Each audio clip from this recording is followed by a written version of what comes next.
সবাইকে সাদর আমন্ত্রণ জানাচ্ছি। প্রতিটি মানুষের জীবনই পরিচালিত হয় আশা দিয়ে, কিন্তু কখনো কখনো আমরা হতাশ হই এবং বিষণ্ণতা এবং মন খারাপের রোগে আক্রান্ত হই। কেন এই হতাশা? আমরা এই প্রশ্নের উত্তর খোঁজার জন্য আজকের বিষয়বস্তু নির্ধারণ করেছি, আমরা হতাশায় কেন আক্রান্ত হই। সুপ্রিয় দর্শক, আমরা জানি প্রতিটি জনগোষ্ঠীর কম বেশি, প্রাপ্তবয়স্কদের মধ্যে কম বেশি ৫% লোক জীবনের কোনো না কোনো সময় হতাশায় আক্রান্ত হই। এই হতাশা কখনো কখনো জীবনের করুণ একটি পরিণতি তৈরি করে, মৃত্যুর মতো, আত্মহত্যার মতো দুর্ঘটনাও কিন্তু ঘটিয়ে ফেলে। আমরা চাই প্রতিটি মানুষের জীবন হতাশামুক্ত, সাবলীল, আনন্দে ভরপুর হোক। আমাদের এই আলোচনায় দুজন মনোরোগ বিশেষজ্ঞ আমি আপনাদের সাথে পরিচয় করিয়ে দিচ্ছি। আমার বাঁদিকে ডাক্তার ফারজানা রহমান, তিনি সহযোগী অধ্যাপক, জাতীয় মানসিক স্বাস্থ্য ইনস্টিটিউট এবং হাসপাতাল, আপনাকে সুস্বাগত জানাচ্ছি। এবং ডাক্তার জোবায়ের মিয়া, তিনি সহকারী অধ্যাপক, শহীদ সোহরাওয়ার্দী মেডিকেল কলেজ এবং হাসপাতাল, আপনাকে সুস্বাগত জানাচ্ছি। সুপ্রিয় দর্শক, আমাদের এই আলোচনায় আপনারাও যুক্ত থাকতে পারেন পর্দায় দেখানো নম্বরে টেলিফোন করে, অথবা ফেসবুকে বা জুম আইডিতে এসে আপনারা প্রশ্ন করতে পারেন, আপনাদের এ সংক্রান্ত সমস্যা তুলে ধরতে পারেন।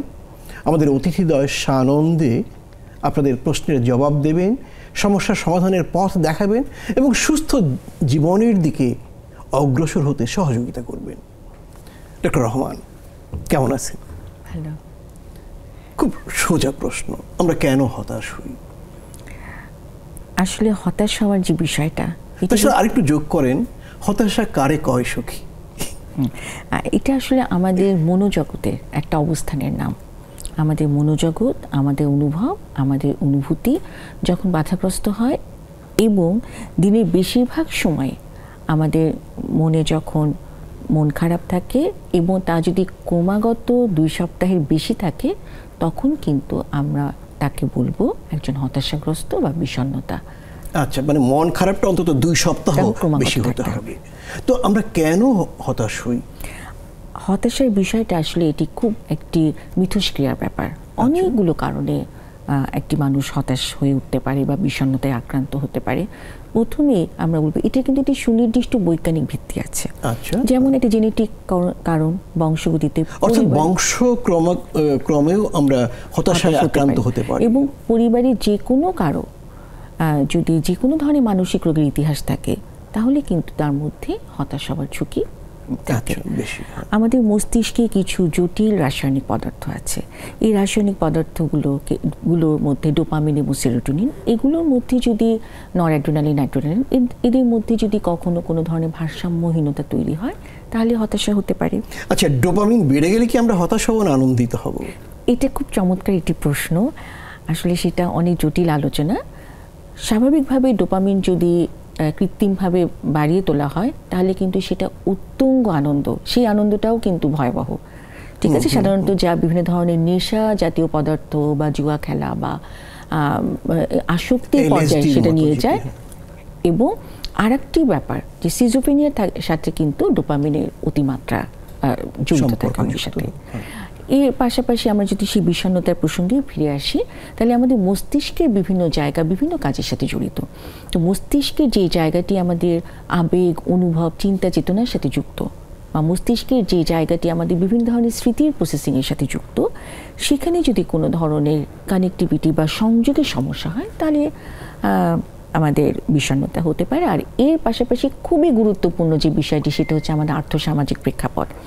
পরিবারে যদি একটি সন্তান এমন পরিবারে বেড়ে ওঠে যেখানে তার মধ্যে বাবা মার মধ্যে বিচ্ছেদ, বাবা মার মধ্যে সহিংসতা, পরিবারে যদি ডোমেস্টিক ভায়োলেন্স বা সহিংসতার ইতিহাস থাকে, কোনো শিশু কিশোর তার জীবনের যে কোনো সময় যদি ফিজিক্যাল বা সেক্সুয়ালি হ্যারাসমেন্টের শিকার ঘটে, যৌন নির্যাতনের ঘটনা ঘটে, অথবা যদি কারো প্রিয়জন হারিয়ে যায়, প্রিয়জনের মৃত্যু ঘটে, অথবা যদি সম্পর্কে কোনো জটিলতা থাকে, অথবা যে কোনো এর পাশাপাশি যে কোনো জটিল রোগের একটি শুরুও হতে পারে কিন্তু ডিপ্রেশন।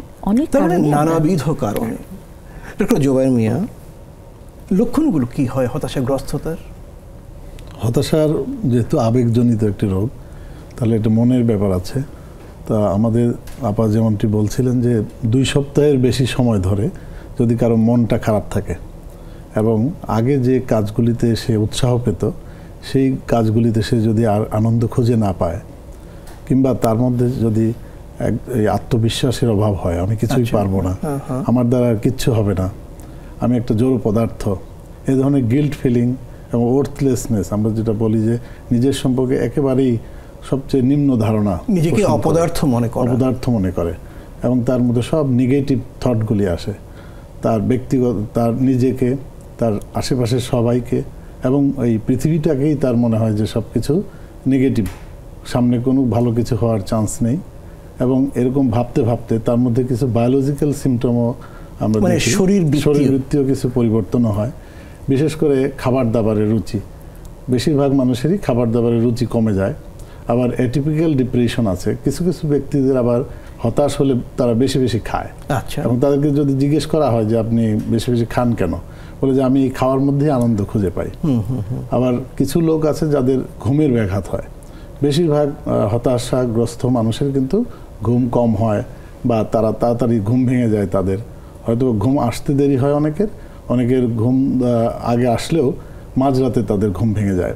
তারপর তারা সারাক্ষণ ভাবতে থাকে এই রাতটা বুঝি আর শেষ হবে না, পায়চারি করতে থাকে, সে ঘন্টার পর ঘন্টা বসে থাকে।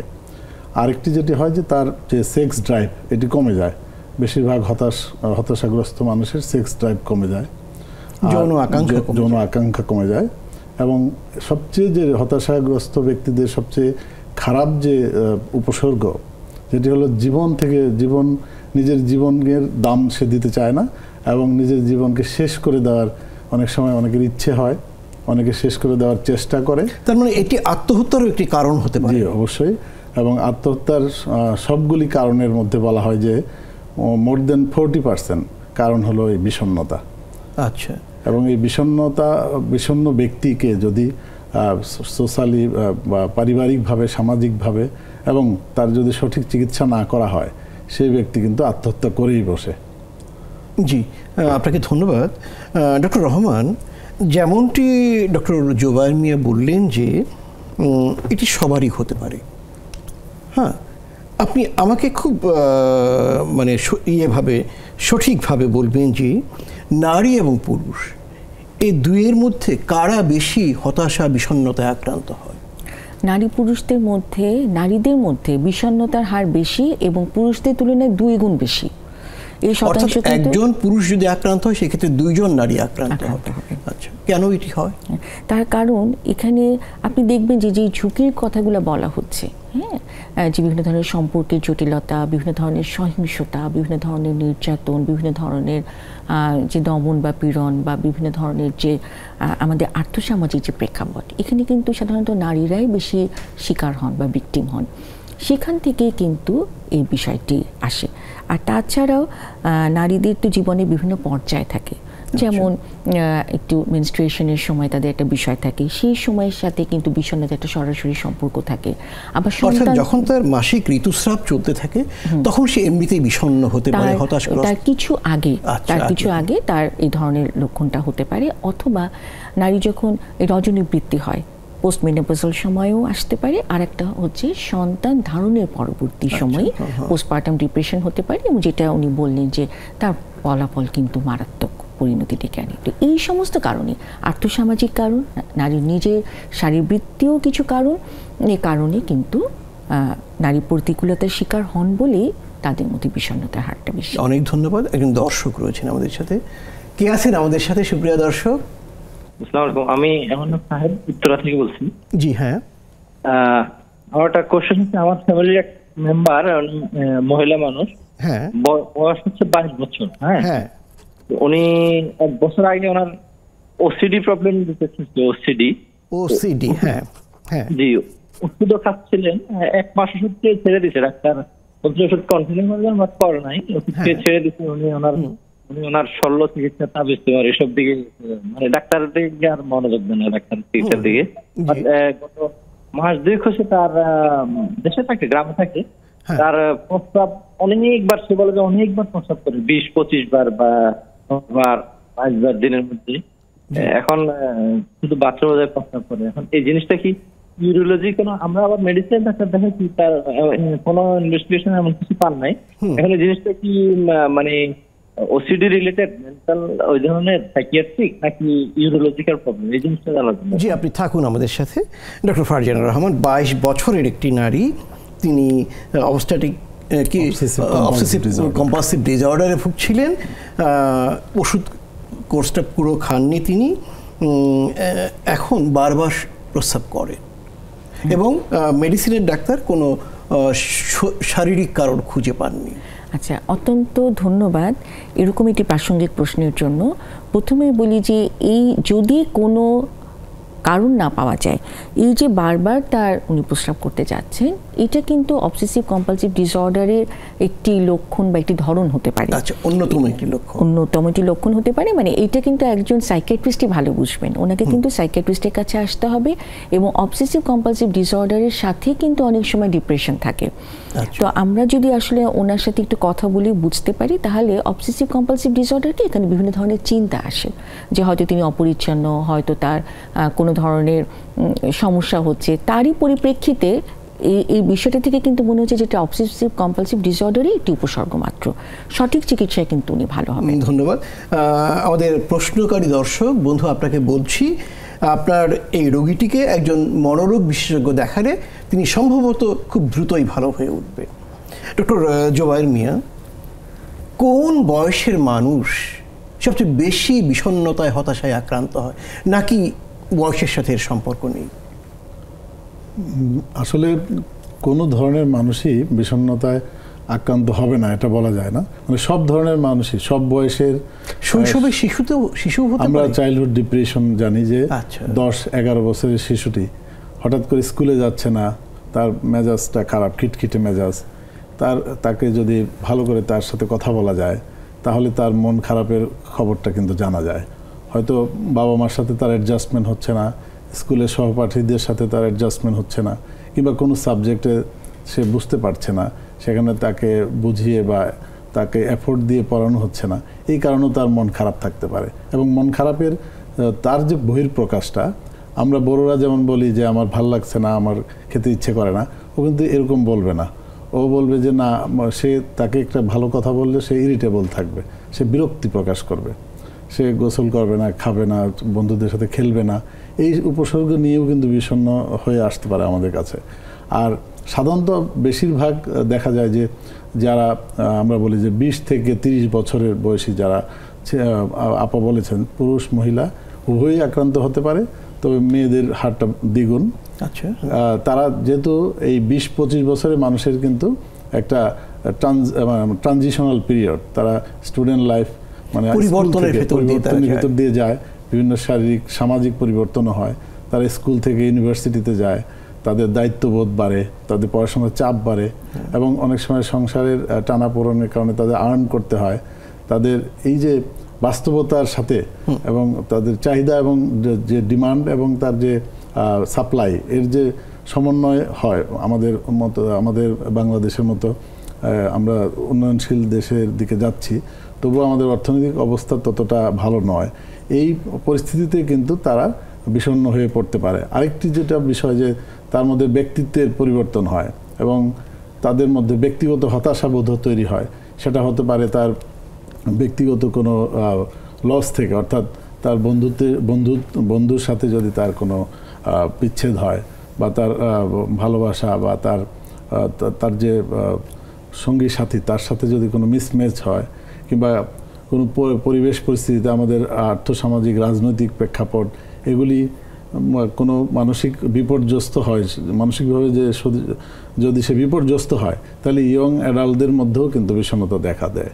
তবে মিডিল এজরাও কিন্তু ইমিউন না। আমি আগে বলেছি অতি বয়স্ক মানুষ, 60-এর হ্যাঁ, অতি বয়স্ক মানুষেরও কিন্তু বিষণ্ণতা আক্রান্ত হওয়ার সম্ভাবনা থাকে এবং আমরা পেয়ে থাকি, কারণ সেই সময়টিতে সে বড় নিঃসঙ্গ হয়ে যায়। তার মানে যে কোনো বয়সের মানুষ বিষণ্ণতায় হতাশায় আক্রান্ত হতে পারে। ধন্যবাদ আপনাকে। সুপ্রিয় দর্শক, সময় হলো একটা ছোট্ট বিরতি নেওয়ার। থাকুন আমাদের সাথে, দ্রুতই ফিরে আসব।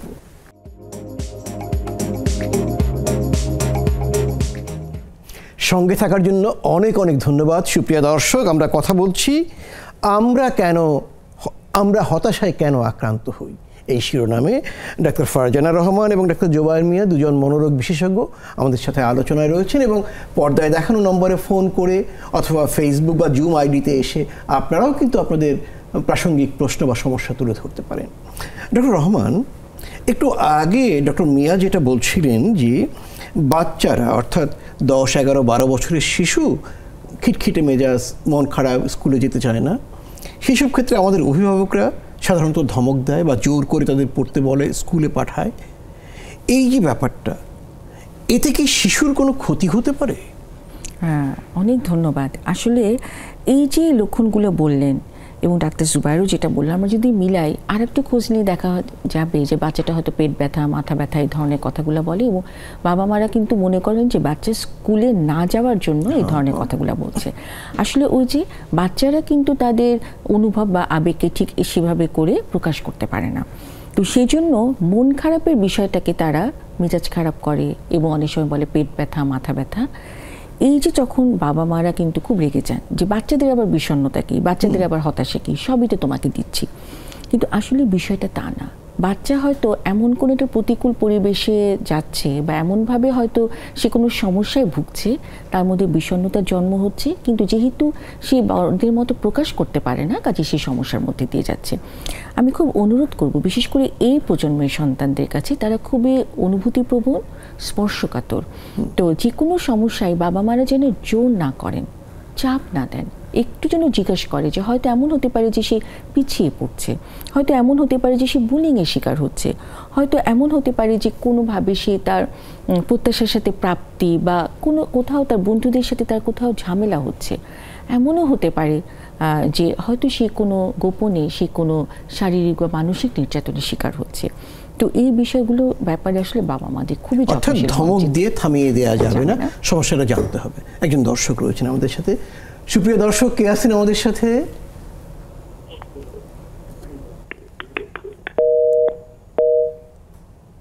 লাইনটা বোধহয় কেটে গিয়েছে।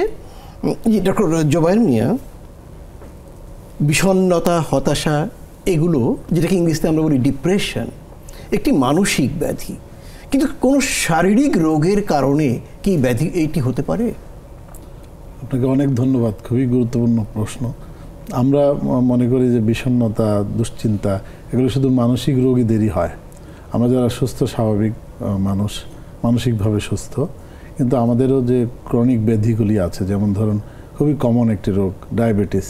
আচ্ছা, এটি যদি দীর্ঘদিন ধরে থাকে, যদি কন্ট্রোলেও থাকে, আপনি চিকিৎসাও করান, সচেতন হন, তবুও এই রোগটির একটা ডাইরেক্ট ইফেক্ট আছে। এটা গবেষণায় দেখা গেছে যে এই রোগীদের বিষণ্ণতা হওয়ার সম্ভাবনা অনেক বেশি, এবং আমরা অনেক বিষণ্ণ রোগী পাই যারা ডায়াবেটিসের চিকিৎসা নিচ্ছেন কিন্তু তার মন ভালো থাকছে না।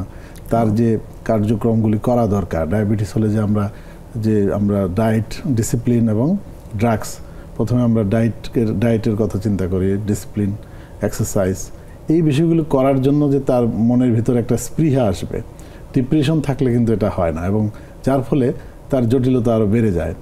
তো ডিপ্রেশন, এই জন্য আমাদেরকে এখানে অবশ্যই এটাকে আমাদের মূল্যায়ন করতে হবে এবং তার মনের খবর নিতে হবে, এবং বিশেষ করে যেই ডাক্তারই আমরা দেখাবো সেই ডাক্তার সাহেবেরও উচিত তার শারীরিক চিকিৎসার পাশাপাশি তার মনের অবস্থাটা জানা এবং প্রয়োজনে তাকে মনোরোগ বিশেষজ্ঞ। আমরা তো আরও কিছু ক্ষেত্রে দেখি, যেমন হঠাৎ করে একজনের 40 বা 45 বছর বয়স হার্টের অ্যাটাক হলো, অথবা কিডনির ফেইলিওর ডেভেলপ করলো, সেই ক্ষেত্রেও তো তার মধ্যে আমরা ডিপ্রেশন, হতাশা বা বিষণ্ণতার প্রভাব দেখি। অবশ্যই দীর্ঘমেয়াদী জটিল রোগগুলো, যে কোনো জটিল রোগ, সেটা কিডনির ডিজিজ হতে পারে, লিভার ডিজিজ, কিংবা ধরুন ক্যান্সার, টার্মিনাল ইলনেস, এই রোগগুলি হলে কিন্তু ব্যক্তি প্রথমে এই রোগকে স্বীকার করতে চায় না। আমরা বলি সে নিজস্ব ডিফেন্স মেকানিজম বলে ডিনায়াল করে, অর্থাৎ সে বলে না আমার এই রোগ হতে পারে না, এটা বলে সে নিজেকে আশ্বস্ত করতে চায়। এটা আমাদের একটা সাবকনশিয়াসলি হয়।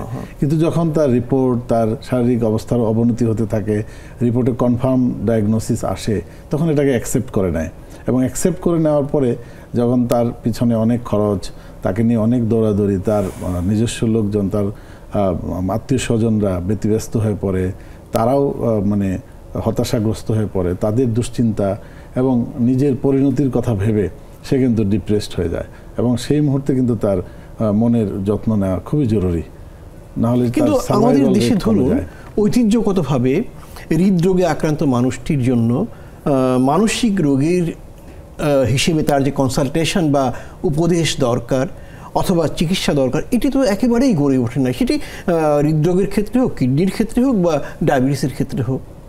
এই যে শূন্যতাটা, এটি পূরণের জন্য আপনার কি পরামর্শ থাকবে? যে আমরা এটি খুবই একটি জনগুরুত্বপূর্ণ প্রশ্ন। তা আমরা প্রথমে বলবো যে আমরা আমাদের ডাক্তারদেরই এই বিষয়ে এগিয়ে আসতে হবে, বিশেষ করে যে রেফারাল সিস্টেম, এবং আমরা বলি যে কম্প্রিহেন্সিভ ট্রিটমেন্ট, যে একটা রোগীকে আমরা একটা রোগী হিসেবে দেখব না, আমরা তাকে একটা হোলিস্টিক ওয়েতে আমরা দেখব। এক ছাতার নিচে আমরা যদি পার্শ্ববর্তী দেশ বা আর একটু উন্নত দেশে যাই, সেখানে কিন্তু আমরা দেখি যে এক ছাতার নিচে মেডিসিন, সার্জারি, গাইনি থেকে শুরু করে সমস্ত সাব স্পেশালিটির ডাক্তাররা বসেন এবং একটা রোগীকে নিয়ে তারা কেস ডিসকাশন করেন, রেফারেল করেন, এবং সবার মতামতকে গুরুত্ব দিয়ে অর্থাৎ সম্মিলিত একটা সিদ্ধান্তের জায়গায় যেতে হবে, এবং রোগীর স্বার্থে সবার মতামতকে মূল্যায়ন করে রোগীর জন্য যেটা বেস্ট সেটাই দিতে হবে। আপনাকে ধন্যবাদ। একজন দর্শক রয়েছেন, কে আছেন আমাদের সাথে? প্রিয় দর্শক, আসসালাম। জি বলুন। জি, আমার হলো একটা মেয়ে আছে 17 বছরের। হ্যাঁ। ও হঠাৎ করে রাগ করে, তারপরে বন্ধু বান্ধবী স্কুলে কারোর সাথে মেশে না, মানে এখনো কার্টুনই দেখে, কার্টুন আর ওই সিআইডি, মানে এইগুলোতেই মানে ইয়ে হয়ে যায়। কারোর সাথে আশেপাশে কারোর সাথে ওঠে না, কথা বলে না, নিজের মধ্যে থাকে সবসময়। আচ্ছা, আপনার কোনো প্রশ্ন আছে জানার? হ্যাঁ, যে ও কি আগেও এরকম ছিল? আগেও কি সে একা একা থাকতো, কার্টুন দেখতো, নাকি না আগে তার বন্ধু বান্ধব ছিল, এখন সে একটু নিজেকে নিয়ে ব্যস্ত হয়ে গেছে, অথবা তার রেজাল্ট কি ইদানিং খারাপ হচ্ছে কিনা, অথবা সে কি ইন্টারনেটে বা মোবাইলে বেশি আসক্ত কিনা, এই বিষয়গুলো যদি একটু বলতেন। একটু বলবেন কি? বা পরিবারে কারো মানসিক রোগের ইতিহাস আছে কিনা? সে হলো মোবাইলে খুব আসক্ত, ইন্টারনেটে সে ক্লাস করে, তারপরে দেখে, কার্টুন দেখে, বিভিন্ন প্রোগ্রাম দেখে। কিন্তু আগে কি সে এরকমই ছিল নাকি অন্যরকম ছিল? আগে ছোটবেলায় এরকম ছিল না, সেই 7-8 থেকে এরপরের থেকে এরকম হয়েছে।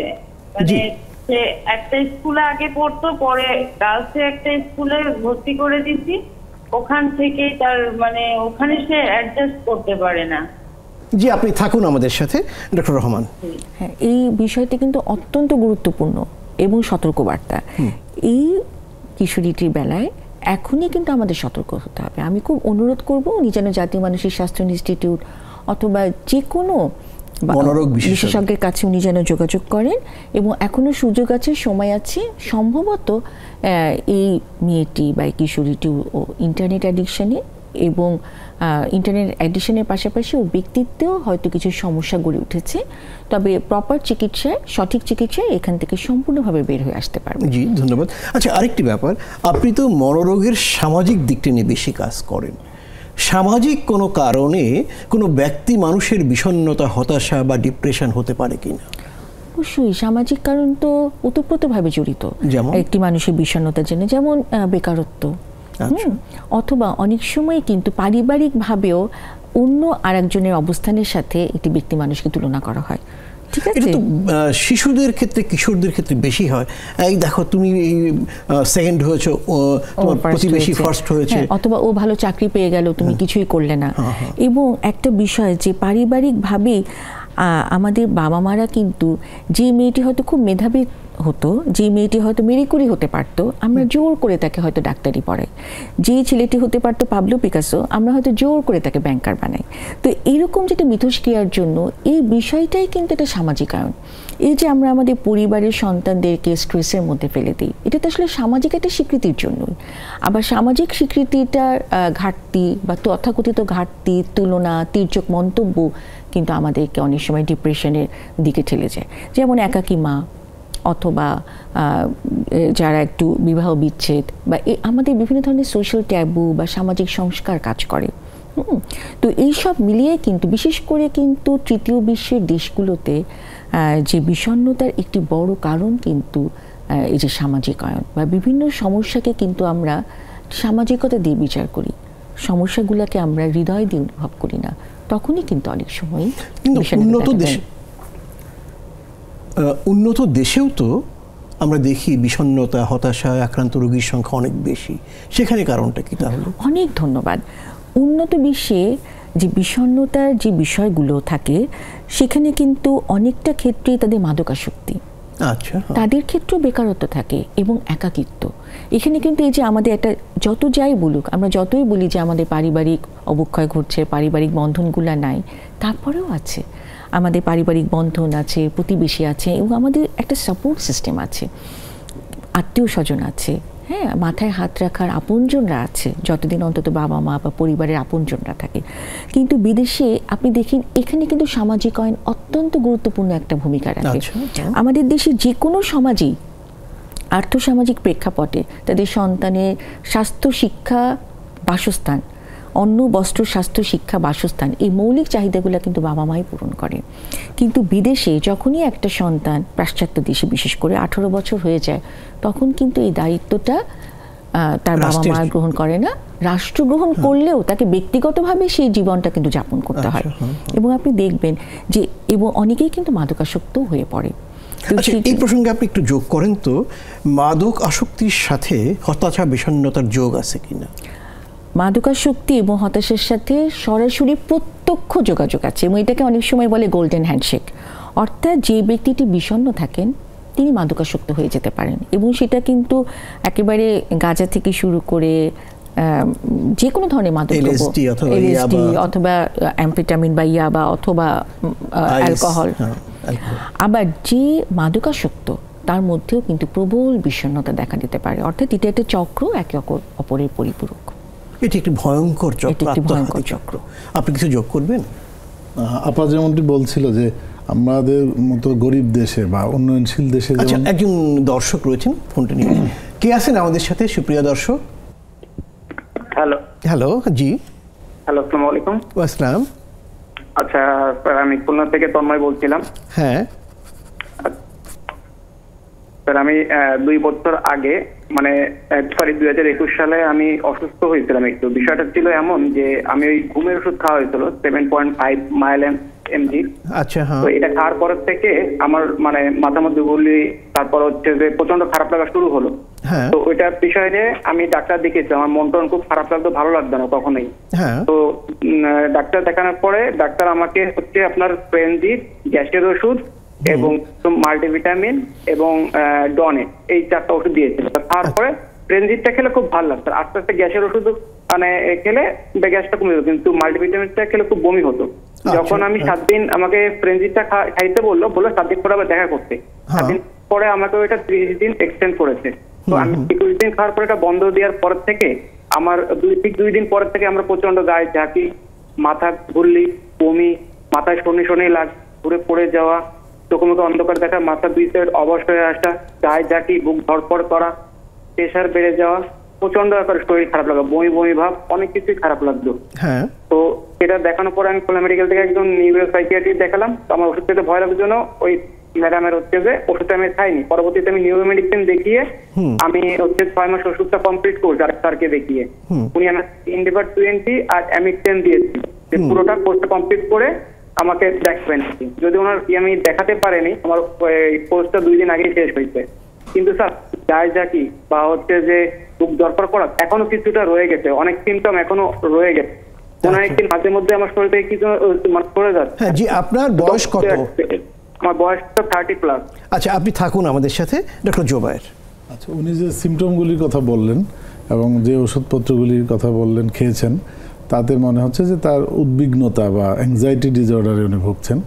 তা আমরা যেটা বলবো যে প্রথম যে ওষুধটা উনি খেয়েছেন, একটা ওষুধের নাম বলেছেন মাইলাম বা ফ্রেনজিট বলেছেন।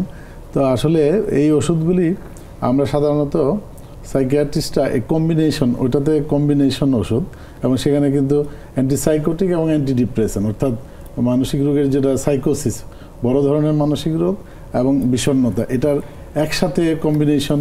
এবং আনফর্চুনেটলি এই ওষুধটা কিন্তু এখন ইউএসএফডিএতে এটা ব্যান্ড করা হয়েছে, কারণ এর বেশ কিছু দীর্ঘমেয়াদী সাইড ইফেক্ট আছে। বিশেষ করে এই ওষুধটা ছেড়ে দীর্ঘমেয়াদী খেলে কিছু মুভমেন্ট ডিসঅর্ডার হয়। আমরা বলি যে তার জিহ্বাটা স্থির থাকে না, তার মুখে একটা অস্বস্তি ভাব, সবসময় একটা নাড়াচাড়া ভাব থাকে। এবং অ্যান্টিডিপ্রেসেন্টের কিছু সাইড ইফেক্ট আছে, যেমন ডিসকন্টিনিউশন সিমটম। উনি যদি ডোজ ডিউরেশন মতো এবং স্লোলি টেপার না করা হয়, তাহলে কিন্তু তার যে অস্থিরতা, চঞ্চলতা বেড়ে গেছে তার জন্য পরামর্শ হলো, আর শুধুমাত্র ওষুধ দিয়েই চিকিৎসার নয়, কিন্তু আমরা উদ্বিগ্নতা বা যে অ্যাংজাইটির জন্য আমরা বলি যে প্রথমে তাকে একটু কাউন্সেলিং নিতে হবে, তার একটু রিল্যাক্সেশন টেকনিক তাকে শিখিয়ে দিতে হবে। এবং তার সাথে যদি তার ঘুমের সমস্যা হয়, বিষণ্ণতা কমরবিড হিসেবে থাকে, অর্থাৎ পাশাপাশি বিষণ্ণতাও থাকে, তাহলে আমরা কিছু লো ডোজে তাকে বিষণ্ণতা রোধী ওষুধ দিয়ে থাকি। একটি মনোরোগ বিশেষজ্ঞের পরামর্শ নেবেন। আমার মনে হয় যে তার উচিত হবে খুবই কাছে নিকটস্থ মেডিকেল কলেজ হাসপাতালে একজন মনোরোগ বিশেষজ্ঞের পরামর্শ নেবে, এবং ডাক্তারের পরামর্শই সে ওষুধ খাবে এবং ওষুধ ছেড়ে দিবে। অনেক ধন্যবাদ আপনাকে। প্রিয় দর্শক, সময় হলো আরেকটি বিরতি নেওয়ার, সাথেই থাকুন।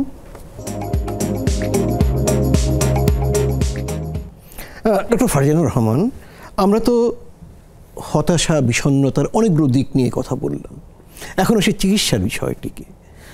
হতাশার, বিষণ্ণতা বা আমরা যদি ডিপ্রেশন বলি, এর চিকিৎসাটা কেমন? শুধু ওষুধ দিয়েই করতে হয় না, অন্য কোনো পদ্ধতি রয়েছে? হ্যাঁ, এই চিকিৎসাটা কিন্তু মাল্টিডিসিপ্লিনারি। প্রথমে তো আমরা ইতিহাস নিব, তারপর কিন্তু ইনভেস্টিগেশন করে আমরা দেখব যে এটা অন্য কোনো রোগের পদধ্বনি না তো। যদি এটা এমন হয় যে হ্যাঁ শুধুই বিষণ্ণতা বা অন্য কোনো রোগের জন্য যদি হয়, আমরা যদি বিষণ্ণতার চিকিৎসাটা করি, এটা কিন্তু মাল্টিডিসিপ্লিনারি। প্রথমেই যে বিষয়টা আমরা কিন্তু পেশেন্টকে সুন্দর করে বোঝাই যেটা একটা বিষণ্ণতা। অনেকেরই কিন্তু খুব ভুল ধারণা থাকে যে এত বিলাস, এত আনন্দ, এত ভালোবাসা, সব কিছু ওকে দিয়ে কেন বিষণ্ণ হবে। আগেই বলেছি যে এটা কিন্তু জেনেটিক একটা বিষয়, নিউরোবায়োলজিক্যাল বিষয়, মস্তিষ্কের বিভিন্ন ধরনের রসগুলোর ভারসাম্যহীনতার বিষয় এখানে থাকে। কাজে এখানে কিন্তু একটা ওষুধ নির্দিষ্ট সময়ে নির্দিষ্ট পরিমাণে ডাক্তারের পরামর্শ মতো, অবশ্যই মনোরোগ চিকিৎসকের পরামর্শ মতো এখানে বিভিন্ন ধরনের ওষুধ আছে যেগুলো অত্যন্ত নিরাপদ, পার্শ্ব প্রতিক্রিয়া মুক্ত, এবং মন ভালো করার জন্য ওষুধগুলো খেলেও এগুলাতে কিন্তু কোনো অ্যাডিকশন হয় না, কোনো নেশাগ্রস্ত হয় না।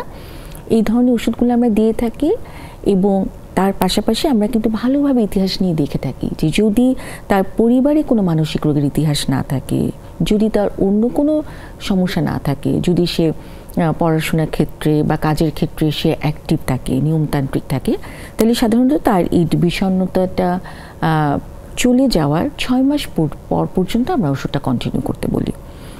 এর পাশাপাশি কখনো কখনো কারো জটিল কিছু পারিবারিক সমস্যা থাকে, অথবা কারো পরিবারে আপনজনের মৃত্যু, অথবা কোনো জটিল রোগের প্রাদুর্ভাব থাকে, যেমন হাইপোথাইরয়েডিজম, ডায়াবেটিস মেলাইটাস, বা লং কন্টিনিউ যেমন আর্থ্রাইটিস। তো সেইগুলো চিকিৎসার পাশাপাশি আমরা তখন তাকে সেই রোগের সাথে সাংঘর্ষিক না এমন ধরনের ওষুধ দিয়ে তার ট্রিটমেন্ট করি, এবং কাউন্সেলিংয়েরও একটা বিষয় থাকে। আর কিছু কিছু সময় আমরা ইতিহাস নেওয়ার সময় দেখি যে হয়তো পারিবারিক কোনো বিপর্যয়, আর্থিক কোনো বিপর্যয়, সম্পর্কে জটিলতা, বিচ্ছেদ বা আপন কারো মৃত্যু, তো সেক্ষেত্রেও ওই অনুযায়ী আমরা কাউন্সেলিংটা দিয়ে থাকি। তার মানে দুটো অংশ, একদিকে ওষুধ আর একদিকে কাউন্সেলিং বা সাইকোথেরাপি। ধন্যবাদ ডক্টর জোবায়ের মিয়া। একটি ব্যাপার প্রায়ই আমরা দেখি, একটু একটা রোগীও বলেছিল ওষুধটা খেলো, ভালো হওয়ার পরে আবার বন্ধ করে দেয়। এখন অনেকেই মনে করে যে এই জাতীয় ওষুধ দীর্ঘদিন, মাসের পর মাস বা বছরের পর বছর খাওয়া উচিত না। ঠিক কোনটা আসলে বিজ্ঞানসম্মত? জি, একটি আমাদের সমাজে একটি প্রচলিত ভুল ধারণা রয়েছে যে মানসিক রোগের ডাক্তারের কাছে গেলে যতটুকু ভালো ছিলাম আরও বুঝি পাগল হয়ে যাব। তদ্রূপ ওষুধের কথাও, যে এই ওষুধ একবার শুরু করলে হয়তো সারা জীবন খেতে হবে এবং ওষুধ না খেলে আর ভালো থাকবে না। আসলে এগুলি মিথ, এগুলি ভুল তথ্য আছে। তো আমরা যদি বলি যে মাইল্ড টু মডারেট, অর্থাৎ মৃদু থেকে মাঝারি ধরনের বিষণ্ণতায় কিন্তু, এবং তাদের যদি পূর্বের ইতিহাস না থাকে, জেনেটিক যেটা প্রিডিসপোজিশন বা তার পূর্ববর্তী বংশধরদের যদি এই রোগটি না থাকে এবং তার যদি সাপোর্ট সিস্টেমটা ভালো থাকে, অর্থাৎ সে লেখাপড়া করে কিংবা চাকরি করে একটা লোক, তার সামাজিক অবস্থান আছে, অর্থনৈতিক তার সাপোর্ট আছে, এই ধরনের মানুষের কিন্তু প্রথমবার যদি আক্রান্ত হয়, সে যদি সঠিকভাবে ফুল ডোজে ডিউরেশনে চিকিৎসা নেয়, তাহলে আমরা বলি যে সিমটম শেষ হওয়ার পর থেকে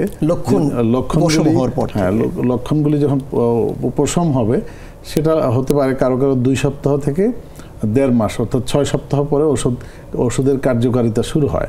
বিশেষ করে অ্যান্টিডিপ্রেসেন্ট ওষুধগুলি আমরা প্রয়োগ করার পরে এই সময় থেকে তার ভালো লাগার অনুভূতিটি শুরু হয়, এবং এইটা আমরা বলি যে কমপক্ষে আরও 6 মাস সে কন্টিনিউ করবে, এবং তারপরে ধীরে ধীরে ডোজ কমিয়ে দিয়ে, এবং সেটা সাইকিয়াট্রিস্টের পরামর্শ মতেই যদি সে মেনে চলে, এবং তার পাশাপাশি সাইকোলজিক্যাল সাপোর্ট নেয় অথবা বা কাউন্সেলিং বা সাইকোথেরাপি নিতে থাকে, তাহলে কিন্তু সে একেবারেও ভালো হয়ে যাবে, তার আর কখনোই ওষুধ খেতে হবে না। আবার কিছু কিছু রোগী আছে, যেমন সিভিয়ার ডিপ্রেশন, তার ইতিহাস আছে রোগের, যে তার পূর্ববর্তী বংশধরদেরও ছিল, কিংবা তার ফ্যামিলি সাপোর্ট বা তার বারবার জীবনে বিপর্যয় ঘটছে, আমরা বলি রিলাপস। এটা বারবার এই রোগটা যখন আসে, তখন বলা হয় যে না, ডাক্তারের পরামর্শ ছাড়া আপনি কমপক্ষে 2 বছর খেতে থাকবেন এবং মাঝে মাঝে ফলো আপে আসবেন, কারণ এই ওষুধগুলি আবার শরীরে কোনো প্রতিক্রিয়া তৈরি করছে কিনা, আপনার কিডনি লিভার ভালো আছে কিনা, এগুলি একটু চেক আপ করাতে হবে। তাহলে তাকে 2 বছর পর্যন্ত খেতে হতে পারে। আবার কারো কারো দেখা যায় যে না, তার ওষুধ খাওয়ার পরেও, ওষুধ চিকিৎসা সঠিকভাবে করার পরেও তার জেনেটিক্যালি খুবই লোডিং থাকে এবং তার ফ্যামিলি সাপোর্টটা ভালো থাকে না, তাকে ওষুধ না খেলে সে ভালো থাকে না। এরকম কিছু সংখ্যক মানুষের হয়তো সারা জীবনই একটা ঔষধ এবং পরামর্শ নিয়ে যেতে হয়। যদি 4-5 বছর এক নাগারে খায়, হ্যাঁ, সেক্ষেত্রে আমরা বলি যে অ্যান্টিডিপ্রেসেন্ট, যেটা পিওর যে বিষণ্ণতা রোধী ওষুধ, এটার কোনো এডিকশন হয় না। কিন্তু আপনি যদি বেনজোডাইজিপাইন অর্থাৎ ঘুমের ওষুধ, যেগুলি আমরা বাজারে যে ওষুধ আমরা দোকানদারের কাছে কিনে খাই, বা নিজে ঘুম আসে না বা খারাপ লাগে আমরা কিনে খাই, সেটি যদি আমরা মাসের পর মাস খেয়ে যাই, সেটি কিন্তু আচ্ছা, বিষণ্ণতার বা হতাশার যে ওষুধগুলো, সেগুলো যদি 4-5-6 বছর খায়, এর পার্শ্ব প্রতিক্রিয়া কেমন? জি, এটা একটা ভালো কথা বলেছেন। এটা পার্শ্ব প্রতিক্রিয়া হতে পারে যে মানুষের ওজন, কোনো বিষণ্ণতা রোধী ওষুধে ওজন বেড়ে যায়, বা কিছু কিছু ওষুধ আমাদের লিভার মেটাবলিজমে এফেক্ট করতে পারে বা কিডনি সিস্টেমে এফেক্ট করতে পারে। এই জন্য বলা হয় যে ওষুধগুলি খাওয়ার আগেই আমরা একটু চেক আপ করে নিব, যার কিডনি লিভার ভালো, ডায়াবেটিস নেই, ওয়েট স্বাভাবিক আছে, তাকে আমরা অন্তত 6 মাস পর পর পরীক্ষা করব। এবং ওষুধের মধ্যে আছে কিছু কিছু ওষুধ আছে যে ওজন বাড়ায় না। আমরা এক এক ব্যক্তির ক্ষেত্রে এবং তার শারীরিক এবং অন্যান্য রোগ বিষয়গুলো বিবেচনা করে আমরা ওষুধ সিলেক্ট করব। যেমন মির্তাজিবিন একটা ওষুধ আছে, সেটা কিন্তু ওজন বাড়ায়, খুবই রুচি বাড়ায়। তো আমরা একজন হেলদি এবং মোটাসোটা মানুষকে নিশ্চয়ই এটা প্রেসক্রাইব করব না। আবার এমন একটি ওষুধ আছে ফ্লুক্সেটিন, যেটি কিন্তু রুচি বাড়ায় না, এবং আমরা তাহলে একটা হেলদি লোকে বা যাদের ওবিস পার্সন আছে তাকে সেটা চয়েস করব। এই ধরনের আমরা আসলে আমাদের ক্লিনিক্যাল চিকিৎসকের পরামর্শ নিয়ে তার মানে কি বলবো, তার সাথে যুক্ত থেকেই ওষুধটা চালানো বা বন্ধ করা ঠিক হবে, তাই তো? আপনাকে অনেক ধন্যবাদ। শেষ 1 মিনিটে আপনি হতাশামুক্ত জীবনের জন্য কি সুপারিশ করবেন, কি উপদেশ দেবেন? প্রথমেই বলবো যে যদি হতাশ ব্যাপারটি থাকে, অবশ্যই মনোরোগ চিকিৎসকের পরামর্শ নিতে হবে। তার সাথে যদি আত্মহত্যার প্রবণতা থাকে, এটা কিন্তু একটি সাইকিয়াট্রিক এবং মেডিকেল ইমার্জেন্সি, সতর্কবার্তা, সেক্ষেত্রে হসপিটালাইজেশন জরুরি। আর আমি বলবো যে সুন্দর জীবনের চর্চা, সন্তুষ্টি, কৃতজ্ঞতা, অন্যকে সাহায্য করা এবং ইতিবাচক মনোভাব গড়ে তোলা, নিজের আত্মবিশ্বাসের উপরে, নিজের উপরে ভরসা করা, তাহলেই কিন্তু একজন মানুষ এই বিষণ্ণতা থেকে দূরে থাকতে পারবেন। এবং তার সাথে যুক্ত হবে বিভিন্ন ধরনের সুষম খাবার, শরীর চর্চা এবং অবশ্যই বিভিন্ন সাংস্কৃতিক বিষয়ের সাথে নিজেকে যুক্ত রাখা। তার মানে আনন্দের উপযোগও থাকতে হবে, তাই তো? হ্যাঁ, ধন্যবাদ আপনাকে ডক্টর জুবায়ের, আপনাকে ধন্যবাদ চমৎকার আলোচনার জন্য। সুপ্রিয় দর্শক, জীবনের দুটো প্রান্ত, একটি প্রান্তে রয়েছে আশা প্রত্যাশা, আরেকটি প্রান্তে রয়েছে বিষণ্ণতা হতাশা। আমি কোন দিকে যাব আমাকেই কিন্তু ঠিক করতে হবে।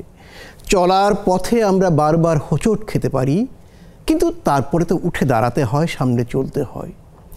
তেমনি জীবন যাপনের মধ্য দিয়ে কষ্ট পাওয়ার, দুঃখ পাওয়ার, বিষণ্ণ হওয়ার, হতাশ হওয়ার অনেক কিছুই আসবে, কিন্তু আমরা আমাদের ইচ্ছা শক্তি দিয়ে, আমাদের মনোবল দিয়ে তাকে অতিক্রম করব। অতিক্রম করে আমরা জীবনের পথে যাব। এই জীবনের পথে চলায় কখনো কখনো হাতছানি দেবে নেশার, আসক্তির নীল লোভ, কখনো কখনো আত্মহননের আকাঙ্ক্ষাও জাগতে পারে। কিন্তু যদি আমরা মানুষের সাথে মানুষের সম্পর্কটাকে জোরদার করতে পারি, যদি একজনের জীবনের সাথে আরেকজনের জীবনের উষ্ণতা যোগ করতে পারি এবং জীবনে আনন্দিত হওয়ার মতো অনেক কিছু তৈরি করতে পারি, তাহলে কিন্তু আমরা ভালো থাকব। আনন্দের ক্ষেত্রে বলবো, প্রতিদিনই কিন্তু আনন্দিত হওয়ার মতো ছোটোখাটো অনেক কিছু ঘটবে। আমরা যদি ক্রমাগত সেই ছোট্ট আনন্দগুলোকে জড়ো করি, একদিন সেটি একটি বিরাট আনন্দের বলয়ে রূপান্তরিত হবে। সুপ্রিয় দর্শক, সেই আনন্দে আপনারা অবগাহন করুন, ভালো থাকুন, নিরন্তর শুভকামনা জানিয়ে শেষ করছি।